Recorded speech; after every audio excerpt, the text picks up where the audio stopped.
हम हैं red network, हम करते हैं जन की बात। नमस्कार, मैं हूं योगेश चक्रवर्ती और आप देख रहे हैं रेड नेटवर्क। इस वक्त हम मौजूद हैं वीआईपी पार्टी के कार्यालय में, जहां आप देख सकते हैं गणपति बप्पा की प्रतिमा यहां बैठाई गई है और गणपति सिद्धि विनायक अष्ट विनायक विघ्नहर्ता को मुकेश सहनी वीआईपी पार्टी के मुखिया ने नाव पे बिठाया है। आप ये देखिए किस तरह से बहुत ही भव्य तरीके से सिद्धि विनायक को, गणपति बप्पा को मुकेश सहनी ने नाव पर बिठाया है, जो उनकी पार्टी का चुनाव चिन्ह भी है। जैसा कि आप जानते हैं कि मुकेश सहनी मुंबई में बिजनेस करते हैं और उसके बाद यहाँ आकर के उन्होंने एक राजनीतिक सफ़र की शुरुआत की है और यही कारण है कि यहाँ पे उन्होंने मुंबई के कल्चर को जारी रखा है और गणपति बप्पा की प्रतिमा का यहाँ स्थापना की गई है। हम आइए जानते हैं मुकेश जी से ही कि वो ये जो नाव पे गणपति को बिठाया है वो क्या सोचकर बिठाया है। मुकेश जी, आपने सिद्धि विनायक विघ्नहर्ता को नाव की सवारी करवाई है, क्या कुछ सोच कर ये आपने उन्हें नाव की सवारी करवाई है? तो देखिए, मैं आपको पता है कि मैं करियर का स्टार्ट मुंबई से किया हूँ, महाराष्ट्र से, जहाँ पे गणपति बप्पा का जलवा ही जलवा है महाराष्ट्र में। हर घर, हर दुकान, हर मंडप पे गणपति बप्पा को बड़ी श्रद्धा से लोग वहाँ पे पूजते हैं और ज़रूरी नहीं कि दुख है तो ही, ऐसे खुशी से भी लोग करते हैं। और मैं पिछले 15-17 साल से लगातार मुंबई में घर में 5 दिन का गणपति पूजा मैं हमेशा रखते आया हूँ और गणपति बप्पा का 5 दिन घर पे बड़े उल्लास से हम उनका सेवा करते हैं। तो इस साल आप देख रहे हैं कि कोरोना महामारी है और उसको देखते हुए पूरे परिवार के साथ हम लोग बिहार में हैं और मैं तो मुंबई में भी 5 दिन के लिए समय निकाल के मैं जाता, लेकिन इस बार पूरा परिवार बिहार में ही है। तो हमने सोचा कि बिहार में ही गणपति बप्पा का पूजा किया जाए। तो हमने देखा कि पटना में कार्यालय में पूजा कर लेंगे, चुनावी साल है तो ज़रूर हमारी जो संकट है, नैया जो पिछली बार लटक गया था रास्ते में, नैया हमको हमारा किसी तरह इस बार पार लगाया गणपति बप्पा। तो इसलिए इस बार आप देखिए कि हमारे जो चुनाव चिन्ह है नाव छाप, उस पर गणपति बप्पा सवार है। तो निश्चित तौर पे जब गणपति बप्पा अगर नाव पे सवार है तो नाव को किनारा लगना तय है। जब नाव किनारा लगेंगे तो हम लोग का भी किनारा लगना है, क्योंकि इस पार्टी से लाखों लोग, खास करके निशा समुदाय जो फिशरमैन है, बिन बिल्दा नुनिया मला, सब आस्था और विश्वास जता के पिछले 6-7 साल से लगातार संघर्ष कर रहे हैं और उसके बदौलत आज यहाँ तक हम लोग पहुँचे हैं। हमारी मुख्य लड़ाई है अति पिछड़ा के लिए कि उनके हक अधिकार मिले। तो ये सपना को साकार करने के लिए भी हमने पॉलिटिकल पार्टी भी बनाया है और पूरे बिहार के लोगों को पार्टी से आस्था भी है। तो इस बार हम लोग चुनाव में मैदान में उतरेंगे तो गणपति बप्पा का आशीर्वाद, पहले हम सोचे कि जब हमारे बिहार में भी हमारे कर्मभूमि बनने के लिए जा रहा है तो यहाँ पे भी उनके आशीर्वाद हमें मिले, क्योंकि आज तक इनका जो भी आशीर्वाद मिला, जितना भी मिला, और आसमान को छुए हैं। तो मुझे लगता है कि बिहार में भी हमें आशीर्वाद प्राप्त हो ताकि 12 करोड़ बिहार के जनता के लिए कुछ अलग कर पाए। उनके जितनी भी जो भी समस्या है उस पर ज़्यादा से ज़्यादा खरा उतरने का कोशिश करेंगे। आप देखिए कि बिहार में हज़ारों समस्या है। कोरोना महामारी में देख सकते हैं कि सही से इलाज नहीं हो पा रहा है। आप देख सकते हैं कि हमारे जो बच्चे, आने वाले पीढ़ी है, उसको सही से शिक्षा नहीं मिल पा रहा है और बहुत सारे हमारे साथी हैं जो लाखों की तादाद में दूसरे राज्य में भटक के सिर्फ मजदूरी करने के लिए दूसरे प्रदेश में जाना पड़ता है। तो मैं चाह रहा हूँ कि इस प्रदेश में लोगों को रोज़गार मिले। आज हम लोग भी कम उम्र में ही दूसरे शहर में काम करने के लिए गए, काम की तलाश में गए, तो सब आदमी तो कामयाब नहीं होते ना शहर में। तो हम लोग भी बहुत ठोकर खाएँ, लेकिन पेशेंस था, बप्पा का आशीर्वाद रहा तो कामयाबी हासिल हुआ। लेकिन आज भी बहुत ऐसे लाखों की संख्या में कह सकते हैं कि हमारे जो बिहार के साथी हैं दूसरे राज्य में जाके बहुत कुछ का कठिनाई का सामना करना पड़ता है।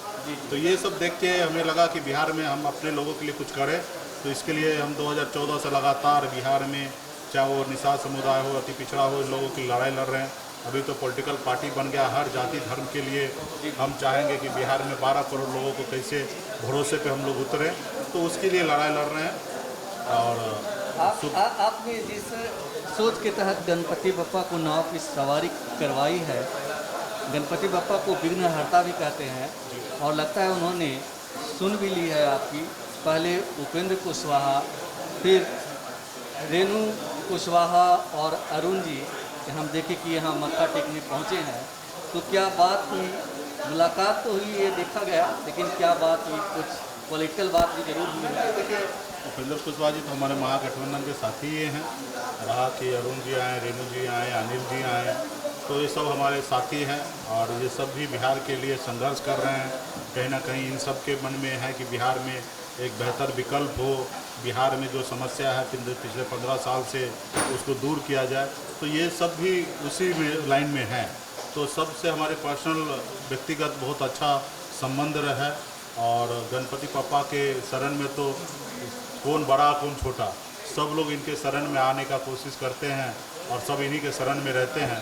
तो आज आए हैं तो हमें अच्छा लगा कि निमंत्रण स्वीकार करके गणपति पप्पा को शरण में आए हैं और आशीर्वाद प्राप्त किए हैं।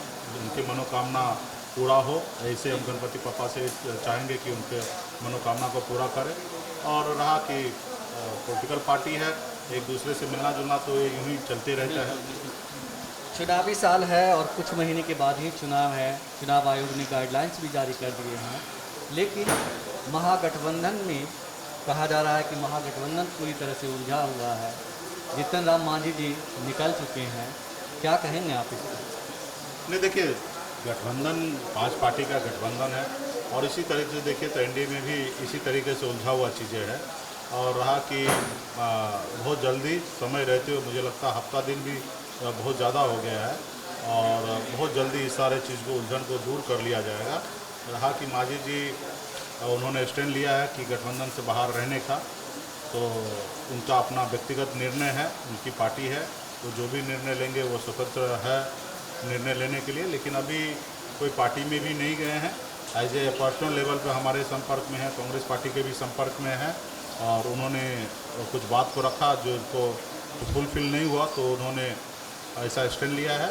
तो हमारा वही था कि पेशेंस रखना चाहिए। राजनीति में है तो आपको जब समाज के न्याय के लिए लड़ाई लड़ रहे हैं तो आपको पेशेंस रखने की आवश्यकता है और मुझे लगता है कि समय आते हुए सारे चीज़ को हम लोग सही कर लेंगे और उस दिशा में काम भी करेंगे। जी, क्या जिस एजेंडे के तहत जीतन राम मांझी महागठबंधन से किनारा कर लिए हैं, क्या मुकेश सहनी जी को भी लगता है कि एक कॉमन मिनिमम प्रोग्राम महागठबंधन के अंदर होना चाहिए, एक कमेटी होनी चाहिए जो तमाम चीज़ों पर नज़र रखे?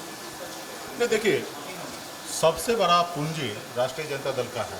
जी जी जी। और सबसे बड़ा स्टेक भी उनका है। जी जी। तो कहीं ना कहीं राष्ट्रीय जनता दल भी जो सोचेंगे मुझे लगता है बेहतर सोचेंगे। हम लोगों का या मांझी जी इन सब की नई पार्टी है, तो हमें लगता है कि वो 22 साल 25 साल पुरानी पार्टी है, तो वो जो भी रणनीति बनाएंगे बेहतर बनाएंगे। रहा कि सबसे राय विचार होना चाहिए हर चीज़ के लिए। तो कुछ चीज़ें क्या होता है कि जब तक आप ज़मीन पर उतारने के लिए नहीं पहुंच जाते, उससे पहले सीक्रेट को बाहर नहीं निकलना चाहिए। तो राष्ट्रीय जनता दल का सोच है कि जो हम रणनीति बना रहे हैं, प्लानिंग कर रहे हैं, वो समय आने पे हम अपने सहयोगी को बताएंगे। उससे पहले बताने से शायद हम ही किसी को लीक कर दे या हमारे बाकी सहयोगी कहीं लीक कर दे, तो जाहिर सी बात है जब आपके सीक्रेट अगर बाहर लीक हो जाता है तो आप जो जंग के मैदान में आप सफल नहीं होंगे। तो मुझे लगता है कि उनकी जो रणनीति है वो भी बेहतर है। और रहा कि जिस चीज़ के लिए हम लोग चाहते थे या मांझी जी चाह रहे थे कोऑर्डिनेशन कमेटी है, तो उस स्तर पे बातचीत हो रहा है। वो कमेटी इसलिए था कि टिकट वगैरह सब सही तरीके से बंटवारा हो जाए। तो अभी हम जो देख रहे हैं तो उस स्तर पे बातचीत जारी है। मेरी बातचीत हो चुकी है महागठबंधन में राष्ट्रीय जनता दल से, हमें कितने सीट चाहिए, कहाँ चाहिए, क्या है, उस सब पे ऑलमोस्ट बहुत हद तक काम हो चुका है। अब मुझे लगता है कि 1 to 1 इसी लेवल पे सबसे बातचीत जारी है। ठीक है, तो समय देखिए कि वो भी समय आ जाएगा बहुत जल्दी सारे चीज़ के लिए। मुकेश सहनी जी कितनी सीटों पे चुनाव लड़ने जा रहे हैं? वो सब तो गठबंधन के प्लेटफॉर्म पे क्लियर होगा। अभी टीवी मीडिया पे बोल देने से टिकट तो हमको कहीं से प्राप्त होगा नहीं। और गठबंधन धर्म निभाना है तो आपको गठबंधन में जो चीज़ बात होना है वो जब सब फाइनल ग्रुप हो जाए तो जनता के बीच में जाना चाहिए। उससे पहले मतलब उचित नहीं है। हाँ, हमारी पार्टी का एक बड़ा जनाधार है, बेस है, 15% वोट है और हमने ला के भी दिखाया है, तो उस अनुकूल हमें सम्मान मिले हमारी पार्टी को। और मुझे लगता है कि गठबंधन में उस रास्ते पे बातचीत भी जारी है। तो आपकी पार्टी की बातचीत जारी है, तो मतलब आरजेडी में किससे, मतलब तेजस्वी जी से के स्तर पे टॉप नेतृत्व में ही बातचीत जारी है। टॉप नेतृत्व में जारी है। कहा जा रहा है कि मुकेश सहनी की बात इस मुद्दे पे भी हो गई है कि अगर महागठबंधन की सरकार बनती है तो मुकेश सहनी को उप मुख्यमंत्री का पद मिलेगा। नहीं, देखिए, बिहार में जो हम लोग बैठे हैं तो आपको पता है कि बिहार प्रदेश में सबका एक अपना अपना बेस है और बिहार में खास करके अति पिछड़ा समुदाय का एक बड़ा चंक है जो बिहार में 25-30% वोट है और उसमें उसको मैं लीड कर रहा हूँ और उसमें 13-14% तो हमारी अपनी है। तो अति पिछड़ा को डिप्टी सीएम बने, ये हमारी मांग है और महागठबंधन बहुत हद तक सहमत भी है और वो कब होगा, कौन होगा, ये सब हम गठबंधन के प्लेटफॉर्म पे तय करेंगे। मुकेश सहनी की डील हुई है कि नहीं? ये सब चीज़ें जो है, देखिए, जो हम कह रहे हैं वो सब एक समय आएगा तो वो सब चीज़ आपके पास जानकारी होगा। इसमें डील वाली कोई बात ही नहीं है, ठीक है। ये बिहार में आपको आगे आना है, विकल्प देना है तो सबको साथ लेके चलना पड़ेगा। तो इसमें सबको साथ लेके चलने के लिए ये चीज़ें हैं, ठीक है, कि हम हर वर्ग को आगे लाने का कोशिश करेंगे और कर रहे हैं। हर वर्ग के लोगों को टिकट देंगे ताकि हर वर्ग के लोग हमारी पार्टी पे भरोसा करें। तो इस रास्ते पे हम लोग काम करें। जैसे हमने कहा 33% अति पिछड़ा को टिकट देंगे, क्योंकि अति पिछड़ा का संख्या तो है लेकिन उनको 10% भी टिकट प्राप्त नहीं होता है गठबंधन से। तो हम चाहेंगे कि उनकी जब 33% हिस्सेदारी है, संख्या, तो 33% सीट भी मिलना चाहिए। तो हमने उनके लिए 33% अपनी पार्टी में आरक्षित किया कोटा, क्योंकि किसी के कम नहीं देना है और किसी को ज़्यादा नहीं देना है। तो उस हिसाब से हमारी पार्टी सोच रही है और उस सोच पे हम लोग उतरने का काम करेंगे। जिस तरह से जो सत्ता पक्ष में लोग बैठे हैं, एनडीए के लोग बैठे हुए हैं, वो उनका कहना है कि चुनाव में लोकसभा की तरह टुकड़ा साफ हो जाएगा महागठबंधन का। इस पे आप क्या कहेंगे, क्या संदेश? ये तो उन्होंने झारखंड में ऐसा ही सोच रहे थे, तो क्या हुआ झारखंड में पूरे देश को पता है। और लोकसभा के बाद की बात कर रहा हूँ, पहले की बात नहीं कर रहा हूँ। दिल्ली में भी आप देखिए तो किस तरीके से जो लोग बोल रहे थे उनका सुपड़ा किस तरीके से साफ हुआ। वो आपके हरियाणा में भी वही स्थिति रहा, आप दूसरे लोगों को जोड़ के सरकार बना लिए। अब महाराष्ट्र में भी यही हाल हुआ। तो और बिहार में भी उपचुनाव आप लड़े तो उसमें भी आपको समझ में आ गया कि क्या सच्चाई है। तो ठीक है, दावा करने के लिए तो कर सकते हैं, लेकिन हकीकत बिहार में कुछ और है और आपको ज़्यादा दिन इंतज़ार करने की आवश्यकता नहीं है। 15 नवंबर तक इंतज़ार करने की आवश्यकता। आखिरी सवाल, जिस तरह से कोरोना के दौरान पहले प्रवासी मजदूरों को आने से नीतीश जी ने रोका, फिर दबाव में उन्होंने कहा कि हम तो वेलकम कर रहे थे, उन्हें रोजगार देने की बात की गई, टेस्ट को लेकर के तमाम तरह की समस्याएं आप लोग उठाते रहे हैं, अभी बाढ़ की भी समस्या है। क्या महागठबंधन को इन तमाम चीज़ों का फ़ायदा मिलेगा? और जो खास करके बाहर से मजदूर आए हैं वो इस चुनाव में करारा जवाब देंगे? निश्चित तौर पे सरकार जो पहले 2005 में बनी नीतीश जी के नेतृत्व में, उस लेवल पे आज की तारीख में काम नहीं कर रही है सरकार। और हर मोर्चे पे सरकार फेलियर है, हर मोर्चे पे सरकार का विजन बहुत कमज़ोर है।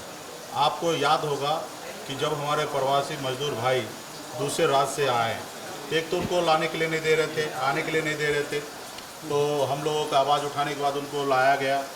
उसके बाद जब उनको कोरोना नहीं था तब उनको 15 दिन के लिए, 21 दिन के लिए स्कूल पे, कॉलेज पे उनको क्वारंटाइन कर लिया गया और उसके पीछे 9,600 करोड़ रुपए खर्च कर दिए।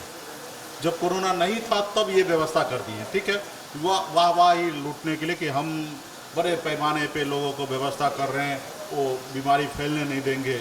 और आज क्या हुआ? आज बीमारी फैल गई बिहार में और सरकार के पास पैसा नहीं है, व्यवस्था नहीं है। आज कोरोना पॉजिटिव निकल रहा है तो सरकार उनको दवा नहीं दे रहे हैं और उनको बोल रहे कि आप अपने घर पे रहिए। तो अब बताइए, जब कोरोना नहीं था तब उसको आप घर से बाहर रखें, और जब कोरोना आ गया तो फिर पॉजिटिव आ गया, तब आप उसको घर में रख रहे हैं। तो ये कहीं ना कहीं सरकार का विजन का ही कमजोरी है ना।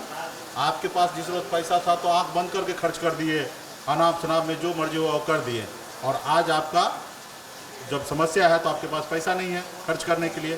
तो कहीं ना कहीं सरकार बगैर प्लानिंग का काम कर रही है, और जब जो सरकार जो पार्टी बगैर प्लानिंग का काम करेंगे तो बिहार का बहुत बड़ा नुकसान होगा।